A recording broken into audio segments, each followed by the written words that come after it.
Hai Mam, di video kali ini aku akan membahas tentang suntik TT atau tetanus toksoid ya Mam.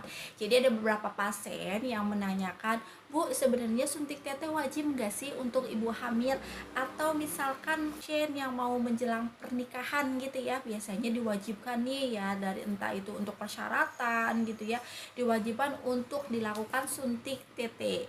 Ya, jadi apa sih itu suntik tetanus sendiri? Gitu ya. Yuk simak sekarang kita bahas ya Mam ya. Jadi suntik TT sendiri itu adalah sebuah vaksin, biasanya akan disuntikan dengan dosis 0,5 di daerah lengan kiri. Biasanya menyebabkan kalau sudah dilakukan suntik TT ya, rasanya pegal, kadang ada yang demam, ada yang tidak gitu ya. Tergantung dari respon tubuhnya. Biasanya sih hanya rasa pegal aja ya, kurang lebih biasanya 3 hari gitu, atau bahkan cuma 1 hari ini. Jadi emang berbeda-beda tiap respon tubuh seseorang gitu ya. Kenapa dilakukan suntik TT ya?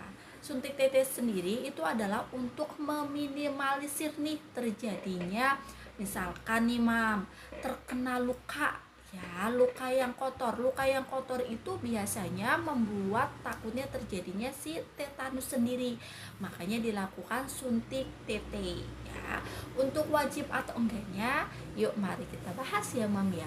Sendiri adalah sebuah vaksin ya, vaksin yang diberikan ya dengan dosis biasanya 0,5 diberikan di sebelah kiri. Untuk yang pertama biasanya sudah dilakukan suntik TT agak rasanya pegal ya Mam ya.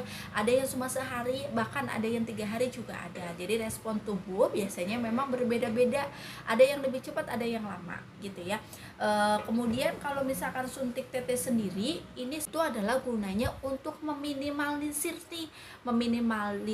terjadinya resiko penyakit tetanus. Biasanya penyakit tetanus itu terdapat di luka-luka yang kotor.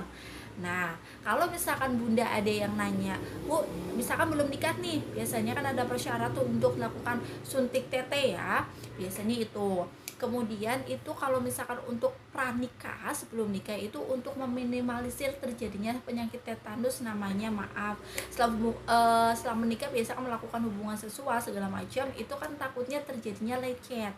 Kalau misalkan terjadinya lecet, luka nih Mam, kalau lukanya itu tidak dibersihkan atau dirawat dengan baik, itu takutnya terjadinya si tetanus. Itu untuk meminimalisir terjadinya si tetanus, maka lakukan disuntik TT ya sebagai antibodi atau kekebalan tubuhnya sendiri gitu kan.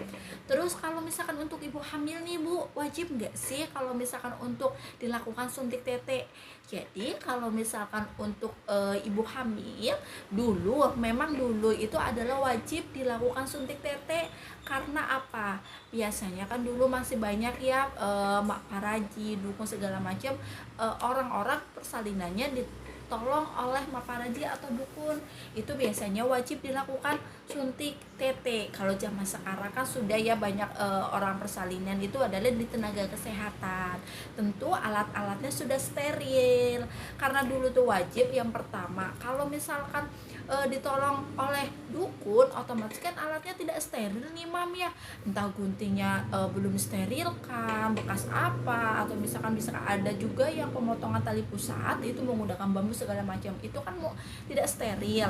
Nah itu dilakukan biasanya suntik TT. Tapi kalau misalkan untuk zaman sekarang, insya Allah sih banyak yang ibu bersalin, yaitu sudah persalinannya dilakukan di tenaga kesehatan atau di vaskesnya gitu ya Mam ya. Jadi sudah lebih aman. Jadi sebenarnya boleh atau wajib dilakukan suntik TT, sebenarnya boleh. Mau boleh dilakukan suntik TT boleh, mau enggak pun tidak apa-apa. Yang penting pada saat nanti yaitu persalinan itu harus di tenaga kesehatan atau di vaskes gitu ya. Tapi kalau misalkan mau sebelum nikah mau dilakukan suntik TT ya tidak apa-apa. Jadi untuk kekebalan tubuhnya sendiri, untuk menghindari resiko-resiko terjadi gitu Mam. Jadi emang kalau sekarang tidak diwajibkan untuk dilakukan suntik TT. Tapi kalau misalkan mau melakukan suntik TT ya tidak apa-apa gitu ya Mam. Semoga informasi yang saya sampaikan mudah dimengerti dan bermanfaat bagi para bunda-bunda yang sedang hamil atau misalkan mau menjelang pernikahan gitu ya Mam.